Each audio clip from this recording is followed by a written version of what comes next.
Salut, bienvenue dans une nouvelle revue littéraire. Donc aujourd'hui, vous allez juste devoir supporter les bruits par la fenêtre parce que il n'y a pas le choix. Enfin, j'espère que vous allez bien. Donc là, je vais vous faire une revue sur un livre qui m'a vraiment énormément plu.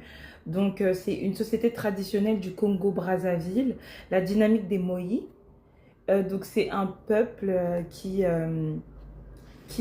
est très bien organisé, qui vit dans la forêt, je crois. Franchement, j'ai adoré la lecture de ce livre.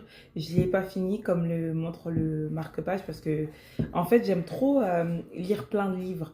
Genre, je me lasse facilement, tu vois. Il n'y a pas que le livre en lui-même.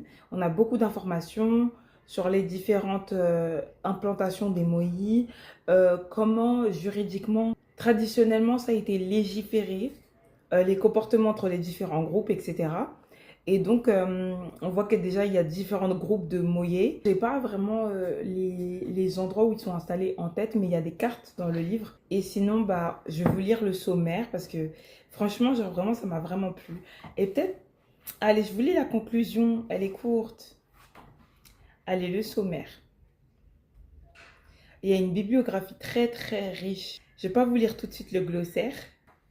Est-ce que vous voulez que je lise en face cam comme ça? Ouais, ça pourrait être bien, hein. Et je vous mets toutes les images en même temps, tu vois, à côté. Comme ça, vous pouvez lire en même temps que moi. Genre, vous pouvez, voilà, vous pouvez apprendre des mots moï. Les cartes, donc les grandes aires ethniques de la République du Congo, les aspects physiques du territoire moï, à la page 28, les communautés ethniques de la République du Congo, à la page 142, le district de Makotimpoko dans le département des Plateaux, page 143, le croquis, dans les croquis, donc on a l'esquisse topographique de la localité de Makotimpoko, le diagramme de la parenté Moï. On a des tableaux également, donc les anthroponymes d'origine Bobangui, les emprunts au Mbossi, les emprunts au Teke, Ngungwel, les principaux clans Moï, les devises et sièges. Donc, on a plein d'informations. Je ne vais pas tout mettre ici parce que, bah, aussi, c'est des sociétés qui sont bien dans leur endroit, là où ils vivent et tout. Et je pense pas qu'ils aimeraient avoir plein de touristes. Dans un premier temps, le tourisme, ça, c'est vu comme quelque chose de positif parce que ça rajoute une plus-value économique. Sauf que après, ça devient très vite bordel. Un bordel sans nom. Ça commence à faire des métissages non voulus. Ça commence à faire hum, bah, à envahir les espaces des gens. Ensuite, il y a une dégradation de sol, eau et même tout ce qui est matériel dans les communautés. Donc voilà. Donc c'est pas toujours bon le tourisme et puis ça rajoute aussi beaucoup de maladies, tout ça, des maladies qui n'étaient pas là avant, etc. Donc les communautés qui sont vraiment exclues comme ça des sociétés modernes. Genre, certes, eux-mêmes se sont modernisés à leur manière, mais ils sont exclus des sociétés modernes dans les villes, etc. Faut pas trop les embêter, quoi. Parce que nous, on a euh, pas le même lifestyle et ça pourrait bouleverser aussi leur communauté, leur lifestyle à eux, tu vois. Donc là, la table des matières, donc c'est assez... enfin, il y a beaucoup de choses, il y a un avant-propos, il y a une préface, il y a un sommaire. Hum, il y a une intro. Ensuite, on a plusieurs parties et plusieurs chapitres au sein des parties. C'est vraiment un livre scientifique. Dans la première partie qui se prénomme Territoire et habitat Moïse. Je dis Moïse parce que il préfère être appelé Moïse que Moyé, tu vois. Donc on a aussi le chapitre 1, donc à l'intérieur, qui se nomme les aspects géographiques du pays. 1, localisation. 2, le milieu écologique. 2.1, le climat. 2.2, le relief. 2.3, les sols. 2.4, la végétation. 2.5, l'hydrographie. J'ai trop kiffé l'hydrographie. Le relief également. Enfin, en fait, genre, ce livre, il est grave bien, il est rafraîchissant. J'aime beaucoup les livres historiques, mais là, du coup, ce qui est intéressant, c'est que ça a été écrit par un homme africain. Donc, ça n'a pas été écrit par un homme européen. Donc, je trouve ça positif, en fait, de mettre en avant, en fait, des historiens africains. Euh, Ensuite, dans le chapitre 2 qui se prénomme l'habitat matériel, 2.1, le village Mboka, 2.11, la maison Ndako, 2.1.2, le pilotis, ça j'ai kiffé aussi. Savoir qu'il y en a certains qui vivent sur pilotis. Donc le pilotis, Ndako et Mbotango. 2.13, le hangar Esakanga. 2.2, le campement Nganda, pardon. 2.3, la pirogue Boiteau. Deuxième partie, formation de la société Moï. Chapitre 3, peuplement et brassage des populations. 3.1, le peuplement du territoire. 3.11, le substrat primaire. 3.12, l'implantation des tribus Bobangi. 3.2, le croisement des populations. Donc les métissages par les mariages, etc. C'est pas considéré comme du métissage puisqu'ils sont de la même, on va dire, du même peuple. Mais parfois même, ils sont pas forcément du même peuple. Et donc les unions étrangères avec les Moï et les unions entre groupes distincts Moï, en fait, ça a des noms à chaque fois en fonction de d'où vient l'enfant. En fait, l'enfant, il va avoir un nom particulier, mais il n'y a pas de... En fait, il n'est pas considéré comme un étranger. Genre, il est considéré comme quelqu'un qui a plusieurs ethnies, mais qui n'est pas forcément exclu, quoi, tu vois. Ceux qui sont exclus, c'est surtout ceux qui font n'importe quoi, qui bouleversent un mode de vie en faisant n'importe quoi, etc., qui tuent des gens, etc. Eux, ils sont exclus de la société, voire même exécutés. C'est juste un petit snippet. Alors, on a en 3.2.1 le brassage génétique, 3.2.1.1, le Moï de race Bobangi Apfuru, 3.2.1.2, le Moï de type métissé, donc ce que je vous expliquais. Chapitre 4, l'impact du croisement humain, cas des anthroponymes et de la langue. 4.1, des anthroponymes. 4.11, les anthroponymes d'héritage Boangi. 4.12, les anthroponymes d'emprunt. 4.2, de la langue. 4.3, les sous-groupes Moï. Troisième partie, organisation de la société Moï. Chapitre 4, les composants et l'articulation de la société. Attends, c'est chapitre 5, pardon, j'ai mal lu. 5.11, les groupes de filiation Mabota. 5.12, les clans Ma-Ngomba. 5.1.3, les entités villageoises. 5.2, l'articulation de la société. 5.2.1, le phénomène de la parentalité Boto. Donc tout ce qui est oncle, tante, etc. C'est un peu difficile à comprendre, je trouve. Et aussi filiation, tout ça, genre c'est-à-dire à qui l'enfant doit rendre des comptes, etc., etc. Les noms également des tantes, comment les tantes sont perçues, genre en général, je crois qu'il y a un truc avec où ils appellent certaines de leurs tantes maman et donc ou sœurs. Je sais plus comment ça fonctionne, mais parce qu'en fait, ça fait longtemps que je l'ai lu et là, j'ai repris récemment la lecture où je m'étais arrêtée parce que je me lasse très facilement des livres. Donc, je passe à un autre à chaque fois, alors que je n'ai pas forcément fini. 5.2.2, les solidarités Moï. 5.2.2.1, la solidarité au sein du groupe de filiation. 5.2.2.2, la solidarité au sein du clan. 5.2.2.3, la solidarité au sein du village. Ensuite, je ne vais plus lire ça parce que ça m'a saoulé. La solidarité communautaire. Chapitre 6, le pouvoir.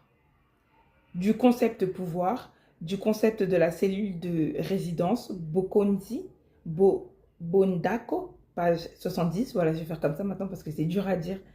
Les rapports époux-épouse, 71. Les rapports père-fils, même page. Les rapports oncle-neveu, même page. Le pouvoir lignagé, Bobonzi, Bolé, Bota. Page 72. C'est long, c'est long. Mais en gros, il y a tout ce qui est technique, d'art, etc. Comment ils pêchent, etc. Moi, là, je viens de lire tout ce qui est technique de pêche. Là, je suis à la partie spiritualité. Vous voyez, genre, la spiritualité, c'est pas tout dans les cultures africaines. Il y a aussi d'autres choses. La spiritualité, elle vient très tard, finalement. Elle vient au chapitre 8, quoi. La spiritualité, elle vient après tout ça, tu vois, après l'élevage, après les activités artisanales, après donc la production, tout ce qui est production. Il n'y a pas vraiment l'agriculture chez les Moïse. Pas beaucoup d'élevage parce que voilà, ils élèvent, chaque famille a son cochon, sa poule et des oiseaux également à élever. Je crois qu'il y avait un autre animal, mais ah oui, peut-être un cabri, voilà, un cabri. Donc il y a d'autres, voilà, chaque famille a ses animaux. Donc quand même ils font de l'élevage, mais ils font pas de l'élevage en grande ampleur parce qu'il n'y a pas beaucoup de prés, c'est beaucoup un territoire marécageux. Donc ça c'est ce que j'ai compris. Il y a une fabrication spécifique des pirogues appelée opayamato. Donc une pirogue peut prendre énormément de temps à être confectionné. Donc là, c'est vraiment de l'artisanal en fait, parce que ça peut durer un mois en fait. Une bonne pirogue peut durer un mois à être créée, à être construite. C'est un peu comme un logement en fait finalement. Et puis la construction de pirogues est très importante parce que c'est un peuple qui vit beaucoup de pêche. Donc ils pêchent beaucoup. Ils ont énormément de techniques de pêche, c'est incroyable. Enfin, moi ça m'a choqué, donc je vous incite à aller acheter le livre si vous êtes un Africain, un Congolais ou même voilà, un fin connaisseur. Mais notamment, j'incite surtout les Africains à lire cet ouvrage pour pouvoir apprendre d'autres cultures africaines et notamment voir que, et même les Antillais, je vous incite à le lire parce que ce livre-là, je vous incite à le lire parce que vous avez tendance pour beaucoup à croire que les Africains ne sont pas si organisés que ça. Il n'y a que les Antillais panafricanistes qui aiment s'informer sur les organisations culturelles africaines. Mais il y a beaucoup d'Antillais qui sont encore très racistes des Africains et qui pensent que les Africains, en fait, ils n'ont pas de culture. Avant les Blancs, ils n'avaient pas de culture. Sauf que il y a des cultures qui ont perduré, qui ont un peu été transformées vite fait, mais qui ont toujours existé et qui probablement étaient extrêmement riches financièrement avant que les colons n'arrivent, que ce soit les colons arabes, les colons blancs. Donc c'est important de découvrir tout ça et de connaître ton histoire. Donc ensuite, il y a une partie que je voulais lire parce qu'elle est intéressante. Alors, donc ça c'est la partie où je lis des résumés d'autres ouvrages historiques. Non, qu'est-ce que je raconte? D'ouvrages scientifiques, donc qui ne sont pas forcément historiques. Il y en a qui sont, on va dire, d'actualité. Et surtout anthropologiques en réalité. Donc voilà, donc je vais vous lire ces petits résumés. Moi j'adore lire les résumés, hein. Si vous regardez mes vidéos d'habitude, j'aime beaucoup lire les résumés, notamment de mes harlequins. Voilà, plutôt que de raconter l'histoire même, tu vois. Donc j'aime bien lire tout ce qui est autour en vidéo et que vous découvriez par vous-même ce qu'il y a dans le livre, tu vois. Bon, sauf si, vas-y, les livres sont pas à vendre ou alors qu'ils n'existent plus, bah, dans ce cas-là, tant pis pour vous. Mais la situation du handicap au Congo-Brazzaville, sous la direction de Joseph Mbanza et de Victor Mbungu. Ce livre nous renseigne sur le quotidien des citoyens, citoyennes congolais vivant avec un handicap et sur les fréquentes violations des droits humains dont ces personnes font l'objet. Cette étude permet d'identifier les pistes pour une société toujours plus juste et égalitaire où la discrimination n'a pas sa place et donc une contribution au plaidoyer en faveur du plein respect des droits du Congo. Dites-vous qu'il y a beaucoup d'enfants qui se font abandonner en Afrique quand les parents ils apprennent qu'ils ont un handicap, mais il y a aussi des parents qui essayent voilà, d'enlever le handicap même par des rituels, etc. Mais bah, c'est juste une anomalie en fait. Voilà, c'est pas quelque chose de mystique. C'est rarement mystique en réalité, tu vois. Donc, euh, c'est important que ces personnes-là soient prises en charge à un très jeune âge, tu vois. Mais que les parents n'abandonnent pas leurs enfants parce que c'est cruel d'abandonner son enfant. C'est triste. Encore, vas-y, je me dis, t'as 16 ans, t'abandonnes ton enfant, tu sais pas gérer. Je comprends. Mais si t'as plus de 18 ans, n'abandonne pas ton enfant si t'as un enfant, tu vois. Parce que, genre, l'enfant va le subir toute sa vie, tu vois. Le Congo, enjeu d'une gouvernance démocratique. Gandou, Disray, Crépin, Giscard. Hmm. La mise en place d'une gouvernance démocratique solide au Congo ne pourra se faire que par le biais d'une réforme politique profonde impliquant des partis politiques forts, des groupes de défense des intérêts, un nouveau système électoral, un équilibre entre institutions, une séparation fiable des pouvoirs, une société civile active, un contrôle des actions des gouvernants, la création d'emplois et de richesses et la protection des libertés civiles et politiques. Le système actuel ne peut assurer un déploiement conséquent du jeu politique. Donc ça c'est... Ah oui, j'ai même pas dit les collections. Dans la collection Harmattan Congo, donc c'est vendu à 25,50 €. Donc j'imagine... Enfin, si c'est en euros, je sais pas s'ils le vendent vraiment au Congo parce que ce livre, il ferait polémique hein, si le gouvernement tombait dessus. Parce que c'est vraiment genre pour éradiquer le gouvernement actuel, hein, tu vois. Donc c'est sorti en quelle année? C'est pas écrit. Le mariage coutumier chez les Swundi du Congo-Brazzaville. Sous la direction de Jean-Félix Yekoka, Samuel Kidiba et Auguste Lembikisa, préface de Michel-Alain Mombo. Prenant appui sur leurs coutumes ancestrales et leurs valeurs culturelles fondamentales, comment les Swundi du Congo-Brazzaville définissent-ils le mariage? Quels en sont les fondamentaux et les principales étapes? Quels sont les biens qui entrent dans la compensation matrimoniale et quelle est la signification symbolique de chacun d'eux? Cet ouvrage répond à l'ensemble de ces questions. Donc ça c'est dans la collection Études africaines. Ils me disent la collection, mais ils me disent jamais c'est quoi la maison d'édition du coup. Ça, c'est vendu 18 €. Ok, donc là, c'est pour apprendre vraiment tout ce qui est mariage coutumier chez les Swundi. Du coup, ça doit être vraiment particulier pour qu'il y ait tout un livre dessus. Genre, ça doit être vraiment plusieurs rites, etc. Ça a l'air intéressant. Du coup, Jean-Félix Chikaya, 1903-1961, premier parlementaire du Moyen Congo et du Gabon à l'Assemblée constituante et à l'Assemblée nationale française. Écrit par Mavungu Eli et la préface a été écrite par Serge Félix Chikaya. Donc probablement quelqu'un de la famille de ce parlementaire.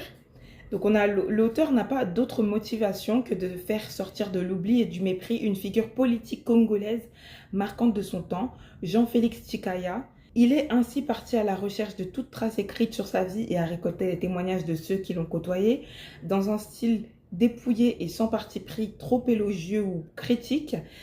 Il révèle le visage d'un homme déterminé, poussé au devant de la scène publique tant par les circonstances que par son sens politique aigu. Ok. Alors, proverbe, alors 700, non, 1700 proverbes Vili, Bingan, Biluangu, écrit par Tinou Robert. Le proverbe est une figure ou tournure de style, une mine d'or et un vadémécum pour convaincre, conseiller et éduquer. Il fait partie de la litote et de la civilisation orale. L'usage de ces images ou métaphores au cours des mariages, chants, débats, justice, assemblées et discours dans le royaume de Luango est monnaie courante. Ce recueil offre 1700 proverbes puisés dans le Kwilu profond et ses ethnies, principalement Vili du royaume Luangu Loango au Congo-Brazzaville. Purée, ça a l'air incroyable, il y en a énormément, donc le livre doit être très très gros. Ça doit ressembler à un dictionnaire, littéralement. Alors, abécédaire du Kwilu. Zab, Koutoub, Chivili. Encore de Tinou Robert. Le Vili, langue maternelle dans le Kwilu, est menacé d'extinction. Cordon ombilical de la société Loango, legs culturel des ancêtres, cette langue mérite d'être sauvegardée et pérennisée par les générations présentes et futures. Cet ouvrage est un outil précieux pour saisir la culture et l'histoire du Kwilu. Je suis d'accord avec vous. Donc, il y en a beaucoup qui sont de la collection Études africaines. Donc, il faudrait... en fait, je crois que celui-là aussi, donc c'est à l'Harmattan. Mes collections Études africaines, du coup. Alors, pour une nouvelle gouvernance du Congo-Brazzaville, de Makaya Julien.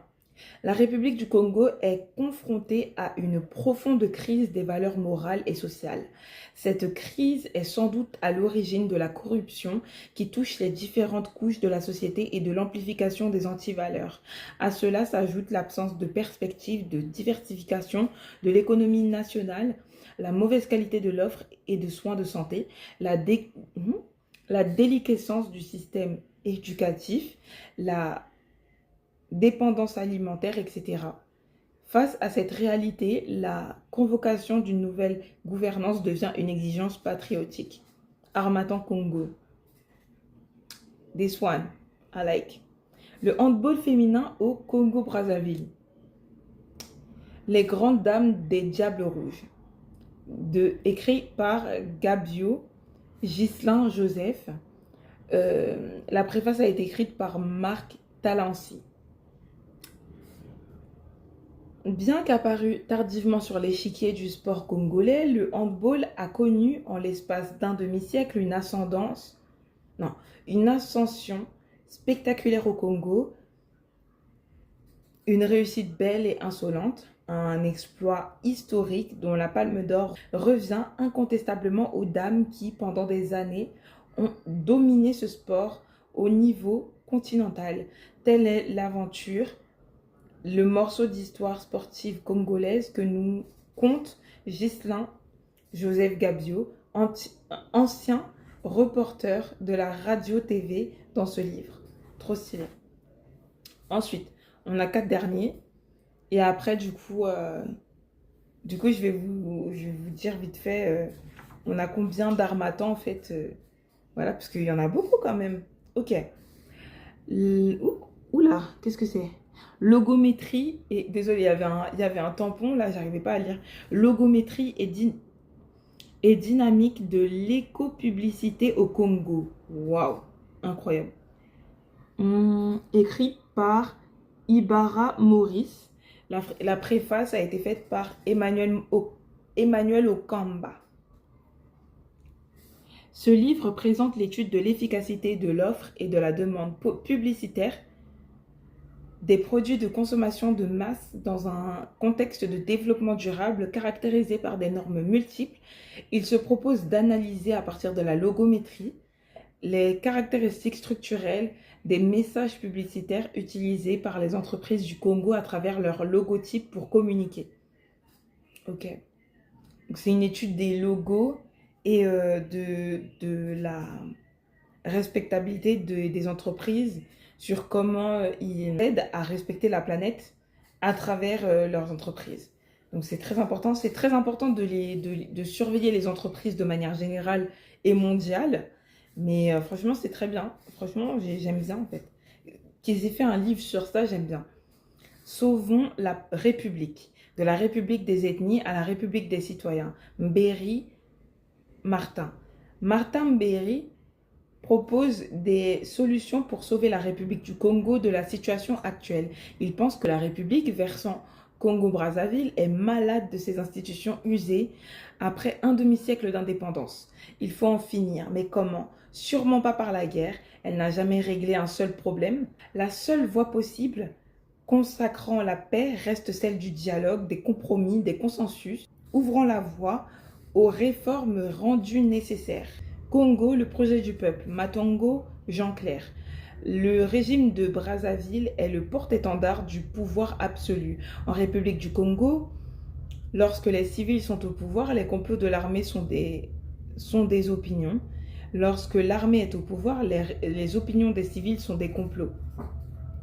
De ce constat alarmant, l'auteur tire des conclusions et prend ses responsabilités.